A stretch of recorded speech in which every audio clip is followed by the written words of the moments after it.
बाकी RWA के जितने भी लोग यहाँ पे मौजूद हैं और फेडरेशन के लोग जितने भी यहाँ पे मौजूद हैं, मैं सबको धन्यवाद देता हूँ, शुक्रिया करता हूँ कि उन्होंने इस तरह से हमारा स्वागत किया। तो इसमें जैसे सुधा सिन्हा जी ने अभी बताया कि ये प्रोसेस हमारी शुरू हुई थी जब कोविड-19 एक ये समस्या के तौर पे हम लोग सबके सामने ये आई थी और उसके चलते लॉकडाउन किया गया था। और लॉकडाउन करने के साथ ही हमारे सामने बहुत सारी मुश्किलें थी या समस्याएं थी जिनको हमको सॉल्व करना था इमीडिएटली, ताकि लोगों को किसी तरीके की मुसीबत ना हो, जिसमें बहुत ज़रूरी था कि उन लोगों को पास मिले जिन लोगों का प्रेजेंस ज़रूरी है। और उसके साथ ही ये भी बहुत ज़रूरी था कि वो माइग्रेंट्स जो जाना चाहते थे नहीं जा पाए थे बिकॉज ऑफ लॉकडाउन या फंस गए थे, जिनकी इकोनॉमिक सिचुएशन बिल्कुल बिगड़ गई थी क्योंकि उनकी नौकरी पे भी वो नहीं जा सकते थे और उनका काम भी बंद हो गया था, तो उनको खाना खिलाना और उनका भी ध्यान रखना। उसके साथ ये भी ध्यान रखना बहुत ज़रूरी था कि जो दुकानों पे हमारा सामान आता है होलसेलर से, डिस्ट्रीब्यूशन जो हमारी एजेंसीज़ हैं उनसे, तो ये सभी रुकना नहीं चाहिए, क्योंकि अगर ये रुक जाएगा तो रिटेलर्स के पास सामान आना बंद हो जाएगा और केओस हो जाएगा। तो ये सारी चीज़ें हम लोगों ने शुरुआत में मैनेज करनी शुरू करी थी। उसके साथ साथ उस समय पे लोग फॉरेन कंट्री से आ भी रहे थे, तो उनके लिए क्वारंटीन सेंटर भी बनाने थे, क्योंकि हम लोगों को ये भी ध्यान रखना था कि ये लोग सोसाइटी में अभी ना जाएं, क्योंकि खतरा हो सकता है कि इनसे आगे स्प्रेड हो। तो हम लोगों ने रातों रात क्वारंटीन सेंटर 2 तैयार किए थे। उसके बाद ये भी ध्यान रखना था कि जो लोग हम होम आइसोलेशन के लिए भेज रहे हैं एज पर द गाइडलाइन, उनके घरों के बाहर स्टिकर लगे और सोसाइटी में ये पता चले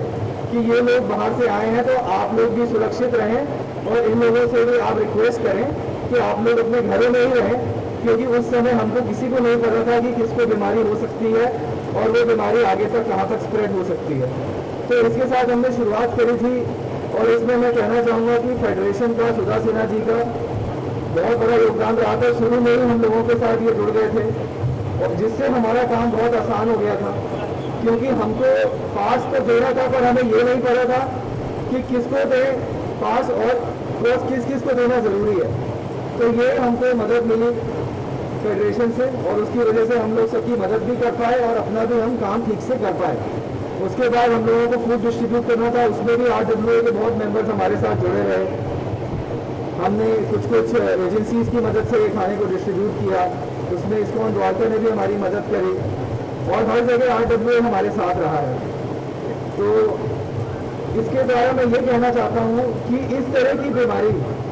जो किसी ने पहले कभी नहीं देखी, नहीं सुनी, ये सरकार अकेले नहीं मैनेज कर सकती थी और अभी भी मैनेज नहीं कर सकती है, क्योंकि सरकार के रिसोर्सेज लिमिटेड होते हैं। हमें पब्लिक का साथ चाहिए, RWA का साथ चाहिए और इसमें मैं आज की इस पहल की बहुत सराहना करता हूँ, क्योंकि आप सब जानते हैं, न्यूज़ आप सब देख रहे हैं कि हमारे पास नंबर ऑफ बेड्स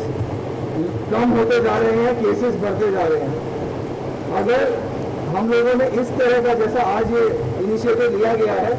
हर एक RWA ने अपार्टमेंट में नहीं लिया तो आगे चल के कोई प्रॉब्लम भी हो सकती है। तो अगर इस तरह के स्टेप्स, मैं ये चाहूँगा कि फेडरेशन की मदद से सब लोगों पर ये बात पहुँचे और आज की इस न्यूज़ को मेरे जो मीडिया के साथी आए हैं, मैं उनसे भी कहूँगा कि इस चीज़ को सबको बताएं, ताकि और लोग भी इंकरेज हों और कम से कम 5 से 10 जितने भी बेड हो सके, क्योंकि मेरे ख्याल से इस तरह का एक छोटा सा क्लब हर एक अपार्टमेंट में RWA के पास होता है। तो अगर यहाँ 5 बेड जैसे कि आज यहाँ लगाए गए हैं, एक ऑक्सीजन सिलेंडर भी है, टॉयलेट अलग से है, PPE किट भी रखे हुए हैं, खाना देने का भी अलग से इंतज़ाम है, तो ये बहुत ही अच्छी शुरुआत है और मैं आप सबको अप्रिशिएट करना चाहता हूँ, कि सराहना करना चाहता हूँ और आपको धन्यवाद भी करना चाहता हूँ कि आपने हमारा साथ दिया और हमारी SDM साहब की एक मीटिंग की कॉल पे 3 दिन में आपने ये तैयार कर दिया। It is a big step and I really congratulate all of you. तो मैं आप सबसे, सुधा सिन्हा जी से आपसे ये भी चाहूँगा कि आप प्लीज़ ये इंश्योर करें कि ये चीज़ और अपार्टमेंट्स तक भी पहुँचे और लोग इसे ज़्यादा से ज़्यादा बढ़ चढ़ के इसमें सरकार की मदद करें और इस तरह के इनिशिएटिव लें। इसके अलावा मैं आपको ये भी बताना चाहूँगा कि कल गाइडलाइंस में जो चेंजेस हुए हैं उसमें भी मुझे आपकी ज़रूरत पड़ेगी। गाइडलाइन में ये चेंज हो गया है कि पहले जो पॉजिटिव पेशेंट था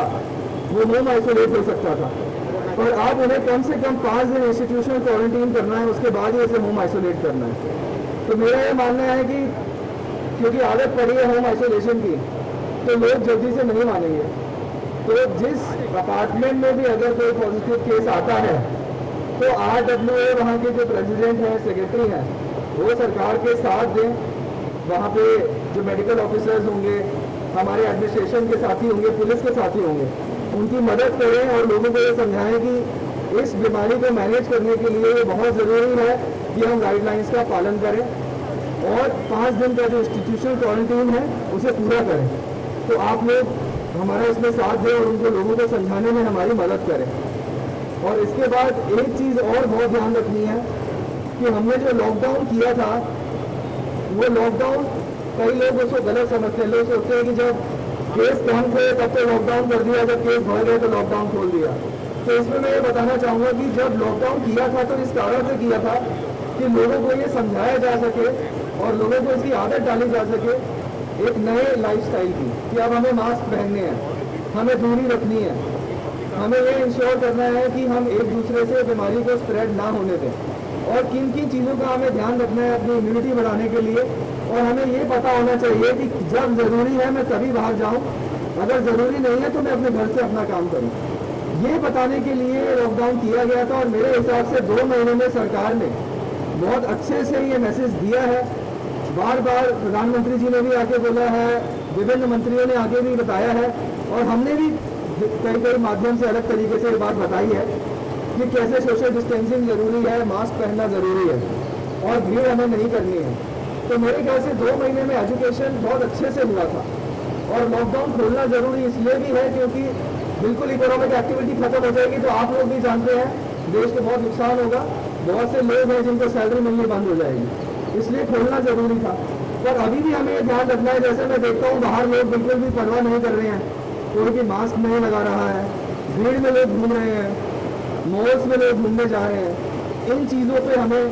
कंट्रोल होना चाहिए, हमें थोड़ा सा रिस्पॉन्सिबली अपने आप को रखना चाहिए,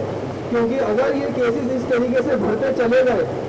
तो हमें बहुत तकलीफ होगी, क्योंकि हमारे पास बेड्स इतने नहीं हैं। तो इसीलिए मैं आप सबसे ये रिक्वेस्ट करूँगा कि जो सरकार की जितनी भी गाइडलाइंस हैं, जो हमें ज़रूरी है कि हम अपनी सुरक्षा के लिए उनका पालन करें,